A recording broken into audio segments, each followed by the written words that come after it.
Life moves pretty fast. You don't stop and Rank. once in a while, you could miss it.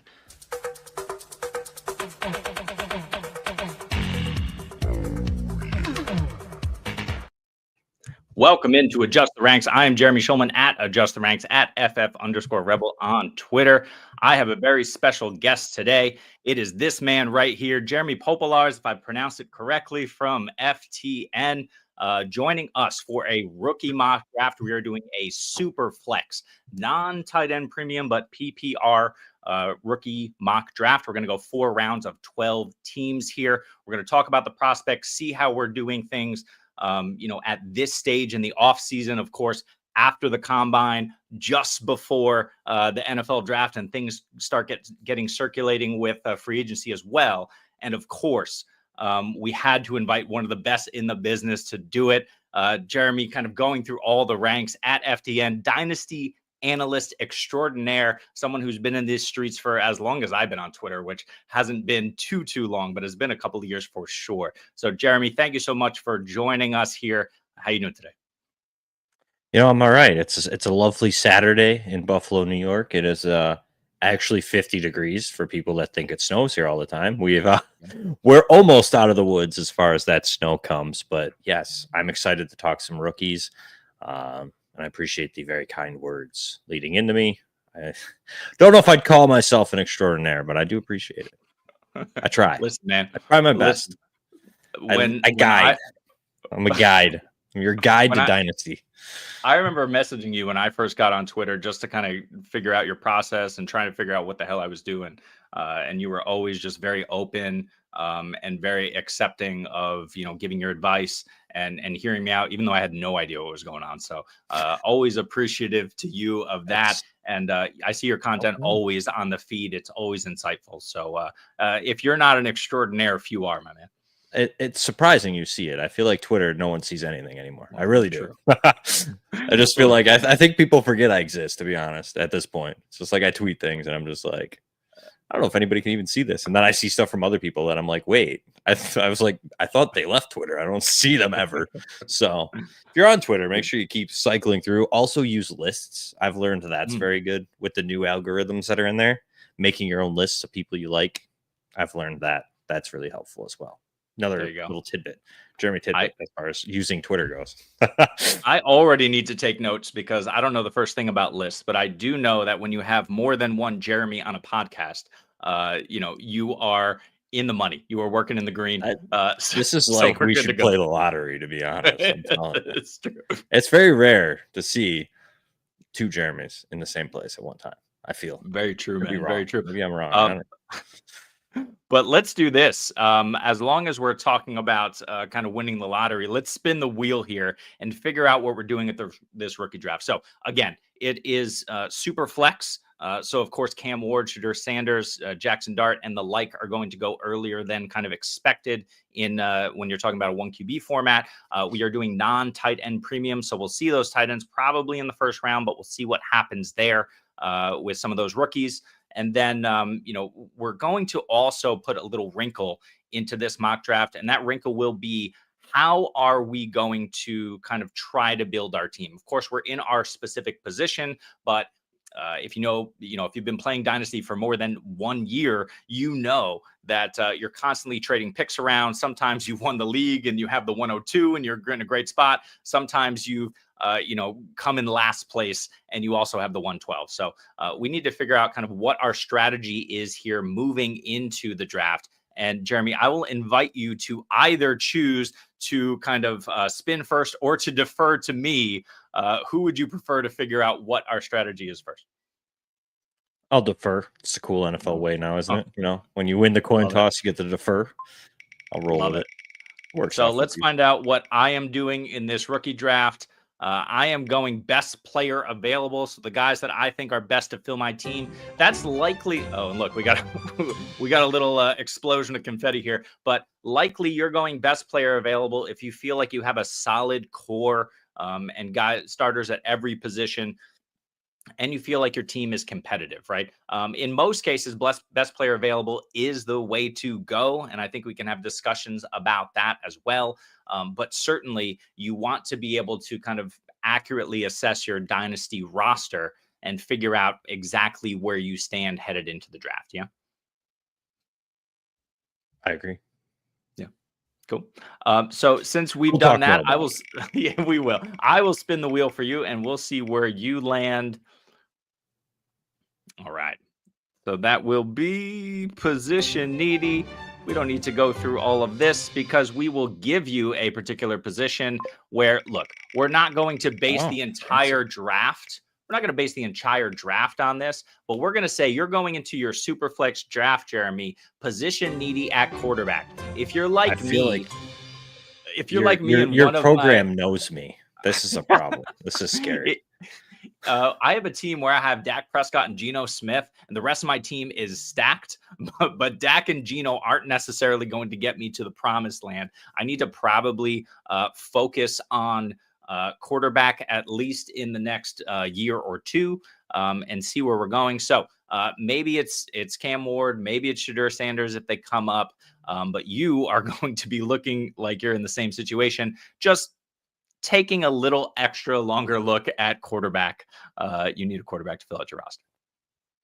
Yeah, and I feel like you kind of hit it when you're talking about the best player available. I think when it comes down to rookie drafts, you have to have the truthfulness to yourself. You can't lie to yourself. We could paint pretty pictures all day about anybody in the league if we really wanted to, but being brutally honest really helps you as a dynasty manager, knowing where your struggles are, where you need to make improvements, and how you can make those improvements, because everybody's different. I have leagues with kids that I've been in since high school, but they say aren't actively dynasty content creators or anything to that extent, and they really just check out. Like they check out, they come in when the rookie draft happens for like 3 weeks, then they check out and they come back when week 1 starts, and it's hard to rebuild or go say best player available and trade for positional needs. So that's that league. Like I know in that league, I can't do that. I have to draft more position needy, like I'm going to be doing more so today. And then you have to be honest, like you said, you have Dak and Geno, and you can paint a pretty picture that Geno is going to now play with the Raiders for 2-3 seasons and give you viability moving forward. And even Dak, there's question marks. So you can paint these pretty pictures that they're not going anywhere and you have stability, but is it really stable? And then being honest and saying, well, maybe not. Maybe I should just forego the talent at, say, running back and get that early quarterback and make my dart swings later on the running backs, or however you want to go about that process. But I think being honest, like you mentioned there, and kind of truthfully assessing and knowing your league really goes a long way, no matter what format you're playing, especially in Dynasty, though, because some leagues, you'll see it all the time. General content, a trade for this player, trade this. But like, if you have managers who are absent or busy or just don't really check in, or sometimes trading's hard. It really is, because it comes down to values, and you may value Ashton Genty worth 3 first-round picks. Someone else might be like, well, I'm not paying 3 first-round picks for anybody. So, it makes trading hard at times. So just know your league, and that's the best advice I could give. Yeah, 100%. And as I start this up, because the chat's getting a little rowdy here, we have 60 seconds per pick. But certainly, yes, totally agree. My strategy that I rolled is best player available. I'm looking to do that anyway, right?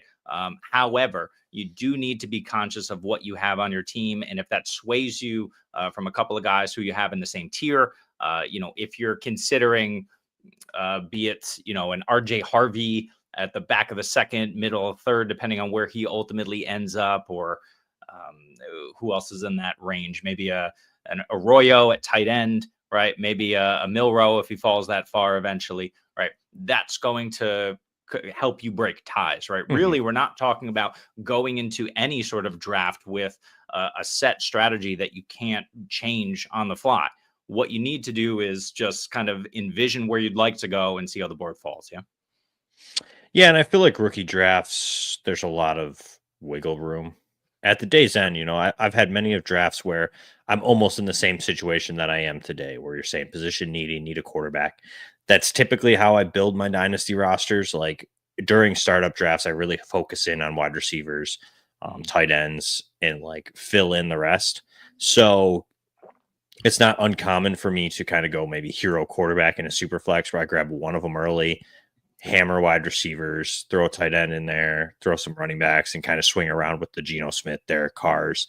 So I find myself often finding and needing, say, a quarterback, but I don't always go that route. Last year I was in a couple spots where I needed a quarterback. The quarterback went right before me, but I went with best player available because the value between the quarterback and the wide receiver or running back wasn't the same. Still in the same boat going into this year, but my team's stronger overall, and some of those teams have made the playoffs. Like they're playoff teams on regularity. My main missing piece is that quarterback still, but all I need to do is add a quarterback, and I have ultimately different routes, whether that's trades or if I can manage to go ahead and find one in one of these upcoming rookie drafts for me this year, at least. For sure. I guess I'm up already. Yeah. And you're up. this is where that conversation comes in, because you're in a tough spot. Cam Ward went at 1-2, and that's really the only quarterback that I absolutely love in this draft class. Just for the sake of this conversation and the fact that we said that I'm going to be quarterback needy, I am going to take Shedeur Sanders. I'm not overly in love with Shedeur Sanders here. I personally, if I was avoiding the positional need and the quarterback neediness, I would probably go running back here. So for everybody who's watching and listening, but I'm going to take Sanders here just on the basis and premise that we have built. And I do believe in Sanders. I think he's not necessarily an elevator. He's not going to elevate talent around him as much as like your Josh Allen, Joe Burrows, Patrick Mahomes, etc. But he can fall into that category that has been Kirk Cousins for the past few years, the Derek Carrs, Jared Goff. He can be a distributor, an above average distributor who can get the ball out, make some plays. Not going to really do a ton with his legs, but this class is full of players who really aren't. Even the ones that they're boasting as athletic movers, like really it's only Milroe. After that, you got guys that are more of that evader type of quality at the NFL level. Yes, they have good collegiate numbers, different game though. So I would say that Shedeur Sanders is fine here for me at 5 if I really needed a quarterback. And in Superflex, it's hard to come by. So this is probably your best shot. And sitting here and having 2-5, if I was like, say 2-2, like I may have passed on Cam Ward there, waited for the 2-2, which potentially could be Jackson Dart. Yes. And maybe played that game. But sitting in the middle of the second round, I don't think Jackson Dart would be there. So I'll go with Sanders here, because after those three, I mean, you have some dart throws that I like late, but not something that I would be willing to say I'm filling that positional need at quarterback. Well, that's an interesting question as well. Like Jackson Dart, I think, is the wild card in terms of where he goes in the NFL draft, where we're taking him in these rookie drafts. Where do you feel most comfortable at this moment taking Jackson Dart? And is that why, kind of as you alluded to, you took Shedeur Sanders here at the 105? For me, quarterback and the process with quarterbacks for me really comes down to the NFL draft. You can turn on the tape, you can watch it as much as you want. But it's not necessarily getting in between the head of them. And their brain is being able to pick it. You can hear this, that, whatever, coming out in reports, but we do see reports be misleading at times. So I'm not always, at this point, I have no real hardcore answer. My guess, though, is going to be 112 to 2-3. That's where I have him ranked over at FTN. In the top 50 Superflex rankings, he's at 11 for me at the moment. So 11 to 15 feels about right, depending on your league size. But that's just basically, all puns intended, throwing a dart and taking a guess. If he doesn't get decent draft capital, I'm just not going to draft him. I don't love Jackson Dart. I didn't love it through the process. It was really wild to me that he rose so high, but we see this all the time. He has some very good raw traits for sure. Do I think he's better than Milroe? Yes, I think he deserves to be the quarterback 3 for sure. But I do think that there's still a significant gap between Ward, Sanders, and him, and then the rest of the field. So if I see that he gets a good spot, maybe you push him up a little bit, but being super flex, you're probably looking at that area anyways for the third quarterback, especially in a class that's just loaded with the rest. So that's going to be his biggest issue for me, is just how deep the rest of the class is at other positions. Yeah, very fair here. If we look at the first round here and how it shook out, I don't think we necessarily have a problem with the top 6 picks. Maybe you put Tyler Warren or your RB4 of choice instead of Shadur Sanders if you're just out on the guy. But mostly that's kind of how we're shaking out. What do you think of the back half of the first round with Judkins, Johnson, Warren, Egbuka, Burden, and Matthew Golden? Those last 2 names especially sneaking into the back end of the first. What are you thinking there? Yeah, I think there's a lot of knock on this receiver class, which is rightfully so. I don't think that there's a plethora of elite options in there. I also don't think that they're as bad at the top end as people want to make it out to be. I also feel like the running backs are solid, but again, also I don't know if there's a ton of like elite level running backs. They may develop into that, but at this point in time, I think it's a lot closer. I like that back half of those 3. Those are well within the reaching points, especially with all the hype that Matthew Golden's getting. I haven't dove deep into Matthew Golden's tape yet. It's more of a surface level assessment at this point in time. So I am a little lower on him, but I really like him at 112.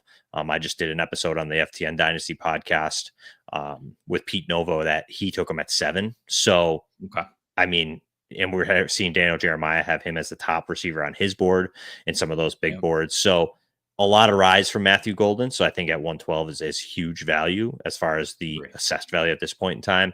I'm still in on Luther Burden.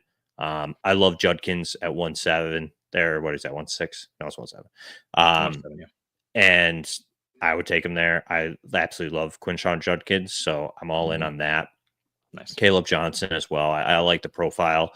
A little bit less on him. I probably wouldn't take him that high. Right. But it's just minor things with it. When what is a deep class? It's splitting hairs, and a lot of this stuff still right now, like you said, you know, we have some hard evidence, but until you really get draft capital and situational basis, which some people like to overlook a lot, I still take some pretty good stock in it. Just because yes, you can have the most talent in the world, but if you're the most talent paired with Justin Jefferson, like, I mean, you're not going to be stealing touches from Justin Jefferson. So, I still want to see some of that to concrete it, but yeah, I feel like that's the basic top 12, just in a different order. I would agree with that. You're on the clock with about 37 seconds left, so I will let you sort through your pick, and I will sort through a few of our comments. We're saying, hello, what's going on to Jamie? How are you? Always draft for value and trade for need. This is what we try to do. We don't always get it right. We'll talk about that for sure. We have a third Jeremy in the house. And then this is an interesting question here as you go Devin Neal, who's another great running back. Let's talk first, though. We'll get into running backs for sure. But let's talk first about this rookie tight end class in general. We saw Tyler Warren. Again, this is non-tight end premium, and everybody knows that here. So Tyler Warren at the 109, Colston Loveland at the 203. How do you feel about those spots in non-TEP, and how do you feel about the class in general? I still feel like tight end premium with it or without it bodes the question of why would we disvalue the tight ends? Like, I get there's a tight end premium, but every tight end gets a premium. So ultimately, all the tight end premium does is bridge a gap between your lower end flex players. Like, your Mike Gesicki might be more valuable than Andre Yoshevitz. You know what I mean? Like you're talking about like wide receiver 3s and 4s where the tight ends are. You auto pick, by the way. And they oh no. The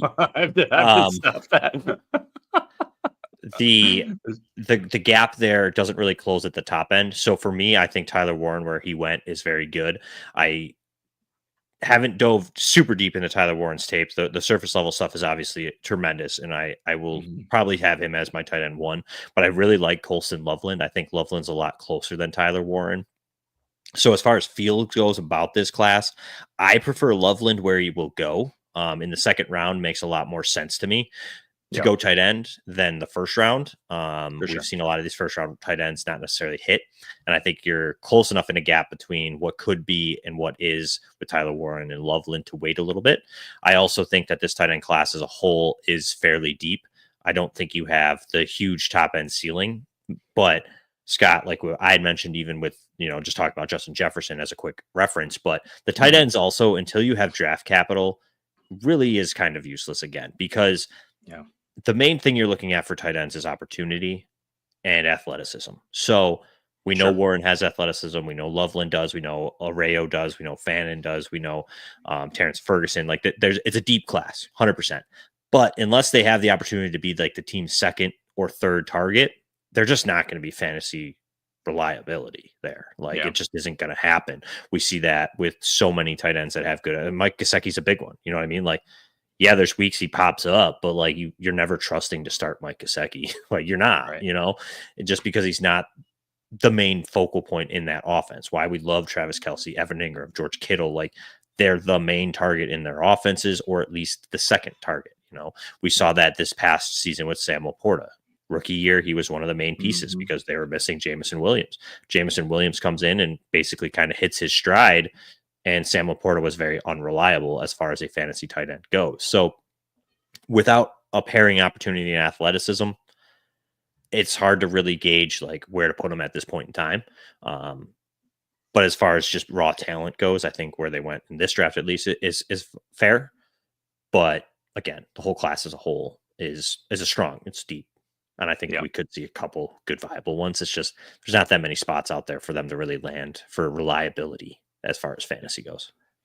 For sure. And we see things like Evan Ingram get released. Yesterday, was it? We see Mike Gesicki get the bag 2 or 3 years at $37 million like an hour or two ago. So it just doesn't make a whole lot of sense in the tight end landscape, because I think a lot of these teams they're playing reality football. We're here playing fantasy football. They're looking for things that go beyond what we're looking for. And so while we would love to see Isaiah Likely out there on, 90% of snaps, it's just not going to happen as long as Mark Andrews is on the team and healthy and playing. So, we don't see necessarily the usage that we always want to see from these guys. And like you said, Mike Gesicki, the Hunter Henrys of the world, these guys are great for the reality teams and they're out there, but are they helping you for fantasy? Not too much. If we look at the board here, and I think this leads into some of the other questions that we have going on right now. Jeremy, you picked Devin Neal at the 205. We have RJ Harvey, Samson, Scatabo, Ollie Gordon, Martinez, and Jordan James all off the board. What are you thinking about this? I don't know, let's call it third, fourth tier of running back in this rookie class. And, are you willing to take all of these backs this high in the second round of your drafts, or are you looking elsewhere? Yes and no. I feel like this is going to be a class that you want to load up on them. But again, I believe a little bit more in the receiver group. I want to see draft capital for sure, but much like the tight ends we were talking about, there's not going to be that many opportunities for all these running backs. Like, for sure, the rooms are kind of clogged up to begin with as is. There are spots for sure, don't get me wrong. And will some of these guys take, journeyman running back twos on rosters jobs? Potentially, for sure. But when we're looking at it, this class is pretty deep at receiver, which is probably where I'm going to go here. I wouldn't say it's like high end deep, but there is some potential here. I'm going to pivot a little bit. I still like that Isaiah Bond is here, who just went right after my pick. But I feel like in that second round, I think they're all viable. Dylan Sampson, I'm a little bit less in on. RJ Harvey as well. Like, I get the allure of them. They're still a little undersized. It's still something that I have in general as the running back position goes, whether that's just me or not. There's a little bit of a bias, like you're really looking for running back ones and twos. These undersized guys don't always hit. They're just more of an outlier. That doesn't mean they can't, but they're an outlier. When they hit, they're an outlier. You have 5'9" guys. We're seeing a little bit of it with like Jahmyr Gibbs, Devon Achane, but those guys are like elite level athleticism. So when you're talking about like RJ Harvey or even Dylan Sampson, like they're not elite level athleticism. Like they're good, but it really bodes a question of, will they be big enough and be able to handle the rigors of an NFL season? Yeah. And are the NFL teams going to believe that they can, where you're falling into like the Hamptons, the Genties, the Judkins, the Johnsons, like Devin Neal, even Scatabo, Ollie Gordon's a little bigger, Damian Martinez. Like I like all of those players a little more than say Harvey or Sampson. But DJ Giddens, who just went, is an interesting name. Like there's a lot of interesting profiles as far as the running back class goes. And I'm fine taking him where it is because really the running backs are probably better than most of the wide receivers.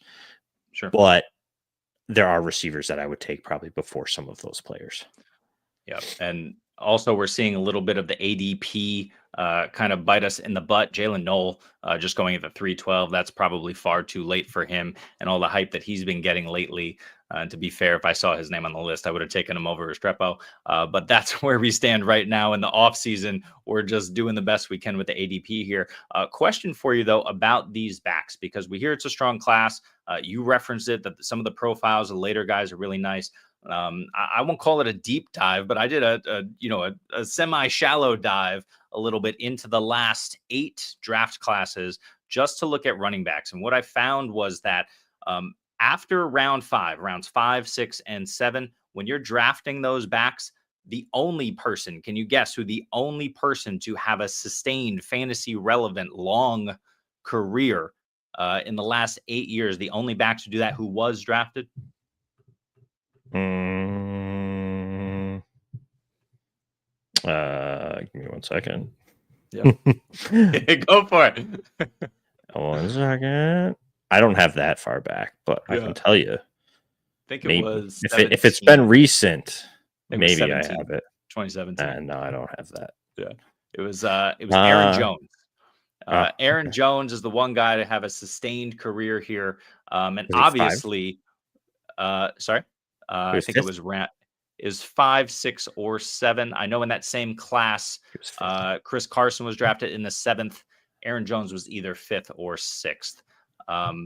But yeah, so the interesting point I want to make is you have 26 seconds and you're picking Kyle McCord here. The interesting point that I found is that Aaron Jones is the only guy in the last 8 years, whether it be inefficient play, the fact that they just kind of fell out of the league after maybe one good season. He was the only guy in the last 8 years to be drafted in rounds 5, 6, or 7 to have that sustained career. If you go to UDFA, you get like an Austin Eckler here or there.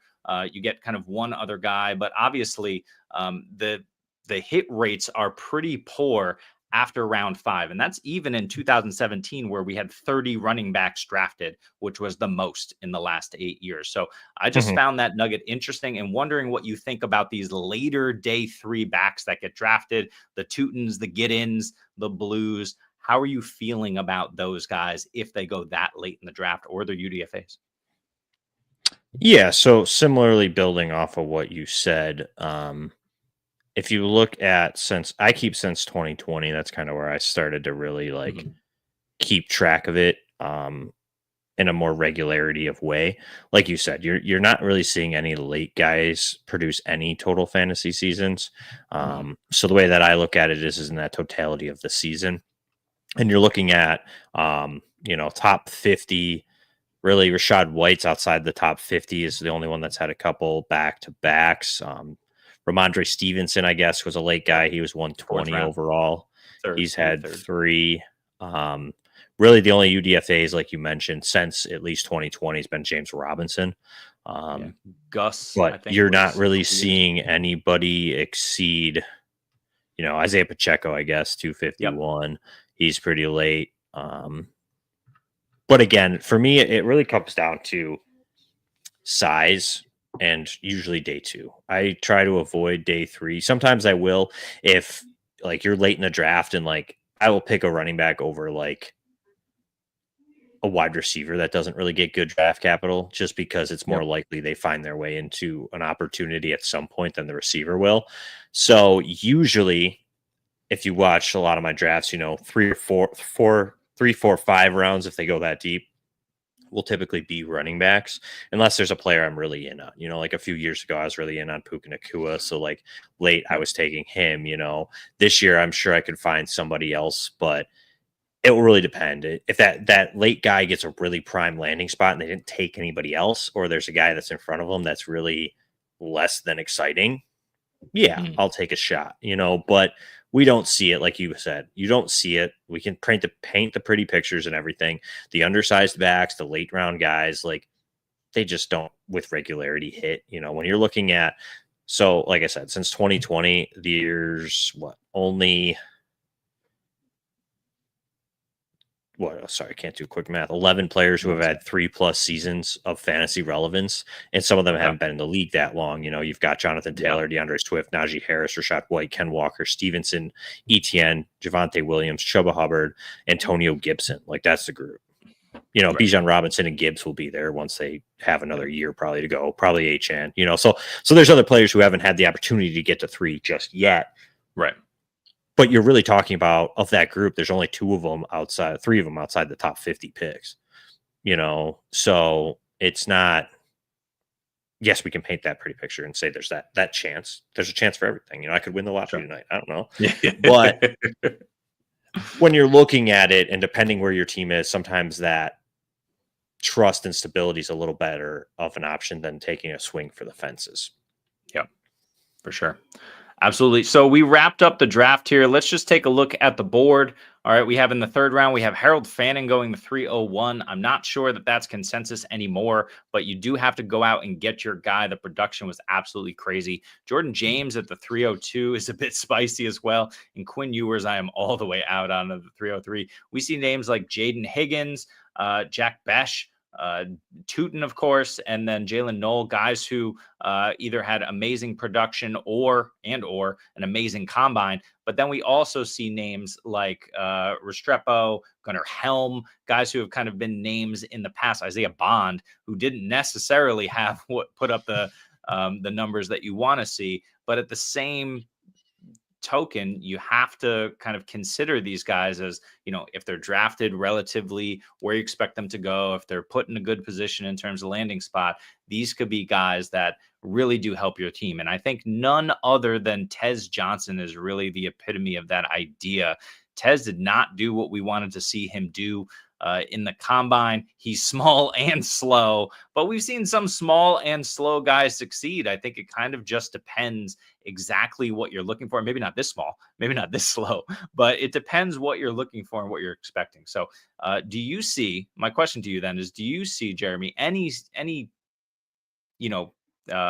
universe where Isaiah Bond or Tez Johnson are fantasy relevant and you want to draft them? Yeah, Tez Johnson, I'm a little bit way out on at this point. Yeah. I have him in the 30s in my rankings just because, he's about where I have him ranked is where he went, but just undersized, not overly athletic as far as the 40 time went. The tape's really good, so that's probably what's still holding him there. Otherwise, I'd be completely out. But he's just he's the smallest of small. He's smaller than Tank Dell, smaller than a lot of guys. And so I worry about that. If he lands in an interesting situation, maybe there's some. I think he can be a viable football option. The Tutu Atwell that we're seeing. Like maybe you'll have a week or 2 here, but he's probably never a guy you're going to trust to put in your lineup. So I'm I'm ranked in the 30s, but I'm likely passing on him in every rookie draft personally. Again, that's at this point with no landing spot to really gauge. But there's other players around him that I'd rather have than Tez Johnson. I'm in on Pat Bryant. I still like Ricky White. There's a lot of even if I'm looking receiver, just staying in that receiver territory. Torrey Horton. There's a lot of guys that didn't go here that I would rather take the shot on. And what is a weaker running back or weaker wide receiver class, I'm going to go ahead and bank on some of those guys that had some good production as well as a solid draft. You just scrolled past Nick Nash. That's another guy I probably would have taken over Johnson.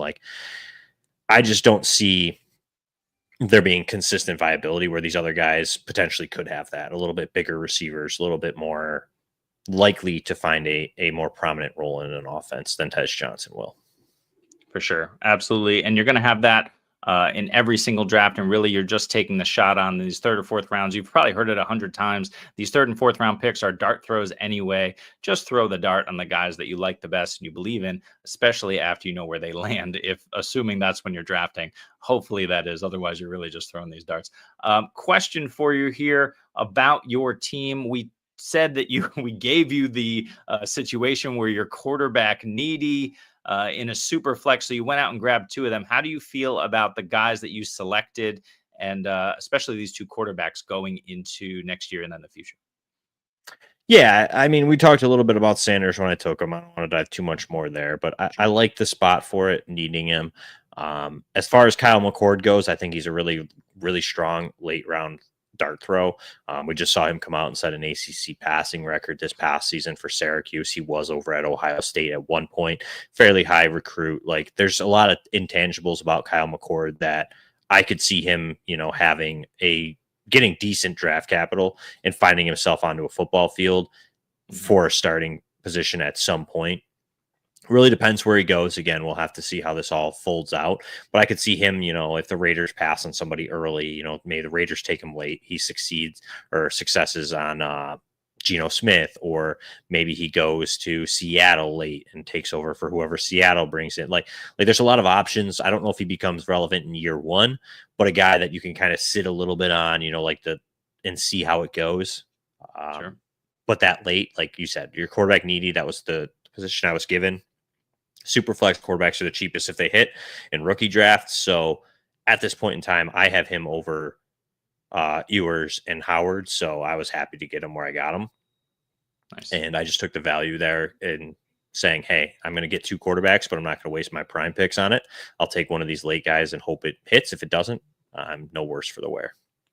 Yeah, absolutely. And of course, let's see, who else do we have? Riley Leonard, Gabriel, Rourke. Someone who's not on this list is Shug. Is it Shug? Tyler Shug Show. Show. Whatever. Yeah, Show. So, I mean, he's potentially an option here as well. We'll have to see what happens in the NFL draft, but certainly you could do a lot worse in a super flex draft than taking a shot on a quarterback late, because, what else are you going to do? You're going to take Rashard Smith and hope he becomes some sort of Tyrone Tracy clone in the perfect position with nothing around him. You're hoping that's Williams, Antonio Gibson more than anything. Yeah, that's fair. Or one of these tight ends here who look good at the combine. You're really throwing a bunch of darts here. But with that in mind, Jeremy, the last question I have for you here is just looking at how the board fell in this particular draft. Again, we're still a little early in terms of ADP and offseason, but do you have, 1, 2, maybe 3 names that you like in terms of the value that people got here in this draft? Yeah, I mean, I mentioned it before. I think the receivers go a little unloved here. I would say that probably most of the values that I really like are probably those. I like Jalen Noel, like you said, at the back of the third. Jalen Royals at 4-1 is extremely good value. Royals, I think, should be heads over heels ahead of, Restrepo, Beck, even Noel. There's a lot to like about Jalen Royals' game that people probably just don't know playing at Utah State. So the general public at this point in time probably doesn't really know. I think hopefully we see a little bit more of hype for him as it heads towards the NFL draft, but a physical guy that can kind of play almost every position that the receiver is going to be asked. Yeah, I mean, St. Brown for Jalen Noel, I don't hate that. He's a little bit stockier, slot type of receiver. Sure. I really like Jalen Noel's game. And then what he put on the combine was really nice as well. Yeah. I think he'll get drafted higher, and you're not going to get him at the back half of the third in your rookie drafts once May comes around. So I wouldn't count on that being there much longer. I think Tutton, Giddens is good value in this draft. I think those two will rise really high by draft day. I don't know really high because it's a loaded class, but I could see them being more top of the third, late second, depending on where they go. Other than that, I feel like it's pretty chalk, to be honest. Sure. I don't know if there's much more real value. I think they're all pretty accurately selected. Cool. Well, let's talk about this then. Because you threw a little RJ Harvey slander our way earlier, and that's totally fine. I get that. But Harvey and Dylan Sampson is some of the better tape that I've seen in terms of the way those guys run. However, yes, we're a little concerned about the size. We're a little concerned about the explosion, what they can do, especially Sampson in the receiving game, although he looked fine in drills. I'm considering RJ Harvey above Devin Neal.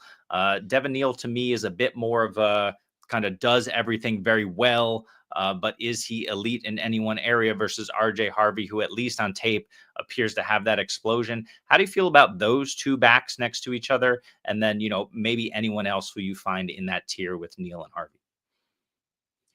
Yeah, I mean, for me, Devin Neal's a guy that I really like. I think that Devin Neal's game doesn't allure people.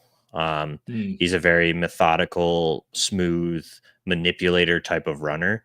Doesn't look fancy. Like, it doesn't. He doesn't look like he's really doing much, but like Devin Neal's a very good runner. He can change directions really fast. He's fine creating off of his direct target and making moves, subtle moves to get free, and then has the explosion to kind of house plenty of runs that he'll need to do at the NFL level. He has a little bit more of that prototypical size, doesn't lean to the power side of the game, but he's not getting overpowered all of the time. So I think that there's an ability for him to be much like James Cook is, a very good interior runner, just based on the quickness and lateral abilities to kind of move and limit the harder hits. We see that actually pretty heavy in this class, to be honest. Austin Gentry does a lot of that. Actually, Cam Scadaboo does a lot of it, where they kind of are able to pivot their upper bodies and kind of sidestep players to remove that full-on contact, which makes them a little bit of the undersized category, be able to be efficient interior runners. We saw that with Devon Achane coming out of Texas A&M. Like I said, James Cook does similarities to it as well.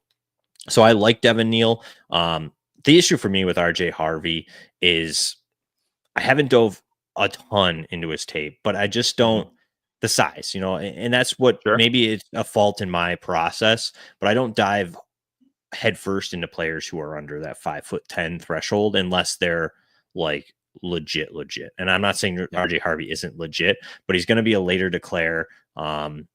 He also is a little undersized, also at UCF. So we've seen that kind of like profile fade away at the NFL level. And my worry would be that he just doesn't have the size and the tools. Now, like you said, with Neal, he does everything well. That's a very good thing going to the NFL. You don't need to be elite at one thing. Being good at everything finds you opportunities, a la Tyler Algier. Let's be honest. Now, not that we want Devin Neal to be Algier, but I don't think RJ Harvey's like that. Oh, I'm elite at, like, say, the burst and the explosion. Like, he's not Jahmyr Gibbs. Let's be honest. Like, he's just not. So you're not getting. I don't think you're going to have as much viability as you think. I do think he could be a viable football asset to a team, but you're really looking for consistency on a field. And I don't know if Harvey gets there. That's my same worry with Samson. Like, I like Samson's tape. It just seems a little dull to me. I think he's a very patient runner. He's got good speed, good burst, but like doesn't really do anything overly exciting. Kind of leans on this like spin move. That's about all he's got to make double guys miss. spin. And like double spin so much. Yeah, it works at the college level, but I just don't know if that translates to really being for an undersized guy. I don't know if he's going to really find a viable role for us. But yeah, I think that group there, I think Damian Martinez is a good shot late, little undersized, but a good runner. I think he'll continue to rise. He just didn't get the love that you would have expected out of Miami. I think it's more so because Cam Ward stole the spotlight. But he was still a very efficient runner at Miami. And a lot of people were really in on him at Oregon State. So I still believe there. I think Ollie Gordon's the same. I think Ollie Gordon's going to be a good value. I know he's not exciting to a lot of people, but you see shades of that sophomore explosion that he had at Oklahoma State. Oklahoma State was just struggling in general on offense this past year. Also, Gordon had some injuries. So I still see some shades of what we saw from when he put up that, what is it, over 15 or over, I think it was over 1,700 rushing yards as a sophomore. So I'm still in on those guys. So like, I'm taking Martinez or Gibson or Scadaboo over Samson, Harvey. Obviously not Neal because I took Neal, but I just personally don't allude to those undersized running backs. And again, maybe that's a process in mind, but it's not a total. Like Ashton Genty's still my top guy, and he's 5'8". And then you have I was still in on Jahmyr Gibbs, who's 5'9". Like, I mean, I'm not excluding them completely. It's just when they're undersized, they have to have extra for me to really love them. And again, I haven't dove into Harvey's tape completely, so maybe it's just still not there. I'll get to it here sooner than later. But I just, on the surface level at the moment, don't love Harvey that high, and I could be late to the party. Like I said, doesn't mean I'm right. Doesn't mean I'm wrong. We'll see. Hey, it doesn't Time mean will any of tell. us are right or wrong, man. This is coming from do, a person who loved Tank Bigsby too, so I'll just discredit everybody who's listening. They'll be like, "Whoa, same, man." I had far too I'll much just say faith. it was a good second year. I'm just saying, sometimes patience pays There's off. a chance. There's a chance. Always a chance. Telling me there's a chance. So with undersized guys, TreVeyon Henderson, he's 5'10", not 5'9", but do you consider him undersized? And does that bump him down a little bit for you behind Judkins and maybe Johnson? Not behind Johnson. I prefer Judkins to Henderson because of that. Like he's not undersized. We see that profile often hit viable fantasy success, and what his role will probably be at the NFL level. I do think that he's going to be fine because I can easily project what he's going to do. He's going to be a third down guy with a slight spelling in the first couple rounds. He'll get split touches. So really, honestly, Jahmyr Gibbs. Like if you were looking for Jahmyr Gibbs, like that's TreVeyon Henderson's role. Is he as explosive as him? Maybe not. Probably not as elusive, but still a very explosive runner. Good out of the backfield, a good pass blocker. So Henderson's pretty much your closest to Jahmyr Gibbs you're going to get in this class. So, but for me, I have Judkins over him because I think they're pretty close athletically, and based on size, I think Judkins could be more of a workhorse. That role is kind of evaporated from the NFL at this point in time. But if somebody was to get it, I feel like Judkins will get that opportunity before Henderson. So you're splitting hairs here, but they're the same player. Like I have Hampton, Judkins, and Henderson like right together. Right. It's just going to be draft capital and landing spot, and like to shift those guys around. They're basically the same player to me. So, but I just prefer Judkins again, personal preference and just the size. Awesome. And then last question I have for you before we wrap things up here is we talked a little bit about the back half of the first round, but if we look at the first 6 picks of the first round, I don't think we have necessarily, like you said, we could maybe order those back slightly differently, but specifically Tet McMillan and maybe even Cam Ward at the 102. How are you feeling about where these guys fall in relation to some of these backs in a super flex draft? Are you looking to push? Let's assume that what we're hearing is correct, that Omarion Hampton is drafted in the first round somewhere, that maybe Tet is even back of the first round, or at least, I guess, a very early second round pick. And that, these backs kind of go where we expect them. Are you comfortable with Tet at the 102, 103, or are you looking at him behind Hampton, Henderson, Judkins, who you seem to like? Where do you like the order of those guys in the top half of the first? So as it stands today, I actually have the receivers ahead of the running backs. And this is why. It's not necessarily talent based overall. We don't know the actual landing spots for the running backs. That's going to handle heavily in my process. Additionally, we don't know quarterback landing spots. We also don't know what Travis Hunter's doing.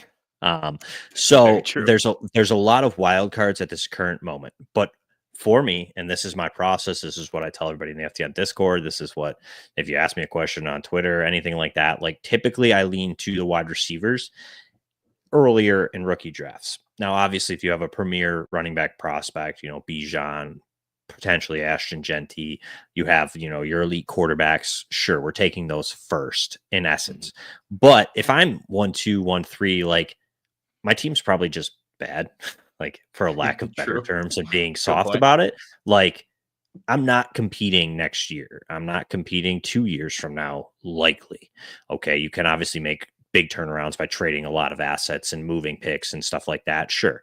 We can, again, make anything what we want it to be. But I lean to the receivers in Dynasty because we have a longer shelf life. Getting Tet McMillan, who could potentially be a top 12 asset for years, 5, 6, 7, 8, 9, 10 years. Like you might not be thinking that long, but like having Tet McMillan, who I could have viable for me and hitting his prime 3 years from now when my team's really ready to make a push, and he could be wide receiver 3 that season, as opposed to potentially Ashton Genty, who now is on year 3 of getting smacked every single play, potentially injuries, potentially about to come off a rookie contract. Like the philosophy for me is building through receivers, quarterbacks, tight ends, fill in my running backs when the time is needed. If your team is pretty solid and you're at 1-2 because you ran into injury luck, different situation. Now I'm maybe looking at the wide receiver or the running backs. Like that's where it all comes down to. Like that's where rankings are hard to just draft solely off of. That's where you kind of have to have that assessment of your roster, know where you're going, your direction, and what of a plan that you have. You know, it doesn't have to be set in stone, like you mentioned a little earlier. Fluidity always helps, but I'm fine with Tet McMillan where he went. Honestly, the top 3 is my order. I mean, I have McMillan over Ward until we know for sure. But it's Genty, McMillan, Ward. Those are my top 3. Spoiler alert in my rankings. So you got to pay for the rest. Sorry, but those 3 do it. Those 3 are that's my order. So I'm fine with it. The Hampton, Quinshon, Judkins, TreVeyon, Henderson are the back half for me at the moment. Travis Hunter probably should be a little lower in my rankings, but if he's playing receiver a majority of the time, I have him at 6. Like that's probably where I'll keep him, because if he's playing receiver for most of it, like he's probably arguably the best receiver. So it's just what he's doing, which we should hopefully find out roughly on draft day. That's going to be your biggest dart throw, you know? So I feel like where he went here at 2-1, maybe the back half of the first is where you'll see teams probably start to take a chance on him, because it is a risk. But if you're, you know, the best team or the second best team in the league, you likely have a solid roster and you can afford to take that chance. And if it hits, boom, you're golden. You know, where the top teams, I'm like at 2-1, it's like, yeah, I get the swing, but like it's also a risky pick if your team's like really bad. Like it could be a wasted pick and we don't want that, you know? So it's a struggle, but again, I like McMillan, I like Ibuka, I like Luther Burden. I think that those 3, and then Matthew Golden as well. He's a little lower in my ranks, but those 3 I think deserve to be somewhere in the middle. And I think you can really, the whole top 10 here, I think you could, or 11, honestly, is the top 11 roughly, and you can interchange it however you choose based on team need and whatever. And if just using this because he's the only one I can think of at the moment with a tick. But if Pete Carroll comes out and the Raiders draft Travis Hunter and he's chewing his gum and we're going to use him at wide receiver. You know, some coach says, you know, basically what we want to hear. We're not going to get snap counts. We're not going to get a real sense of how the team's going to use Hunter. But, you know, if the team at least implies or outright says, yeah, he's going to play wide receiver for us, and we can, you know, assume he's the wide receiver 3 on the team, he's coming in more than just sub packages. You know, if the hype gets out of control, where do you think he's going to rise to? Where would you be comfortable taking him? I mean, if they come out and say he's going to be primarily the receiver, he'll probably end up at like 1-3, 1-4, guaranteed. Because you've had many people already say like he would be. The issue is we don't know. Right. We don't. You know, there's some teams, I believe Cleveland was one who said that they would use him at receiver as opposed to corner. I believe it was Cleveland. Either that or it was Tennessee. One of those teams up near the top. Cleveland. They mentioned that they would probably view him more as a receiver than a corner. And we've had others who said he's more a corner than a receiver. So, like I said, we'll get some clarity. That's why right now I have him at like 6, 7, 8. Like that territory feels safe to me, because I do think that if we even get 50-50, 6, 7, 8 feels fair, because I think he'll make enough plays, like you said, in the packages to be somewhatly viable. And then games that he hits, 70% receiver, he'll likely be a wide receiver 1, potentially. Awesome. So sweet. Well, we're going to wrap up here. We are Adjust the Ranks. I am Jeremy Schulman. At Adjust the Ranks, please follow us on YouTube. We're also presented by the Fantasy Football Universe. You can follow us on YouTube or on X or on TikTok. We're all over the place. And just as a means of quick promotion here, we have an amazing schedule in March and throughout the offseason. So if you stuck with us this far, you can see, obviously, Andrew Cooper was just on a few days ago. We had Jeremy here today. We got Pat Fitzmaurice and Derek Brown of Fantasy Bros. We got Kevin Coleman coming on at the end of the month, and a lot of other guests lined up throughout the offseason. So please, if you like this content, like and subscribe. We'd love to continue doing this all off season long. That's enough from me. Jeremy, why don't you tell the people where you are, where they can find your stuff? You mentioned what they can pay for in terms of your rankings. We'd love to hear about that as well. That will also be linked in the description, so you can get that all information all there too. Yeah, for sure. First of all, that's a great list. I'm just saying. I'm squished between. I don't know if I deserve to necessarily be in that list. I appreciate it. This may be the week everybody took off. No. But yeah, Derek is going to be great. Coleman's going to be great. Pat's great. So that's a good lineup coming up. Make sure you guys do keep tuning in, because Love all those guys. As far as my stuff goes, the Twitter's on the screen if you're watching it. If you're listening, it's Popes FFH. You pretty much get links to everything there. I am on Blue Sky as well if you are over there. And as far as the written and other content, it is all over at ftnfantasy.com. Some stuff's free. I have free scouting reports over there on usually most of the players. I'm working through the top 50. I try to get through my top 50 to have all those up. And then the top 50 rankings, like I said, are behind the paywall, but you can subscribe there. Also, my Dynasty ranks, all of in-season ranks, all that other stuff. Definitely head on over, check it out. If you subscribe, you get all the good stuff. DVOA as well from Aaron Schatz. You can get Jeff Radcliffe's work. You can get the illustrious Laquan Jones is added. We added Kuda. We added a pretty big group of awesome, very good fantasy analysts here over the last month. So it is a good group of players. Wow, I guess you could call them players, right? Hey. Content creators. So depending on the package, you can get all of their work as well. So it's a good group. I'm excited moving forward. So again, check out ftnfantasy.com. Awesome. So Jeremy, appreciate you having the time and making the time to come on. Thank you so much for this, Jeremy. I am this Jeremy. We appreciate everybody in the chat. We had a third Jeremy in the chat, but we got Jamie. We appreciate you and everyone else for tuning in. Thank you so much. And we will see you Wednesday. We got Pat Fitzmaurice coming up next. We'll see Dynasty, I think, Startup Mock. So until then, talk to you next time. Adjust the Ranks is most obliged to your patronage. Should you wish to imbibe future content via your auditory and/or ocular cavities, do offer your clicks of approval and subscription.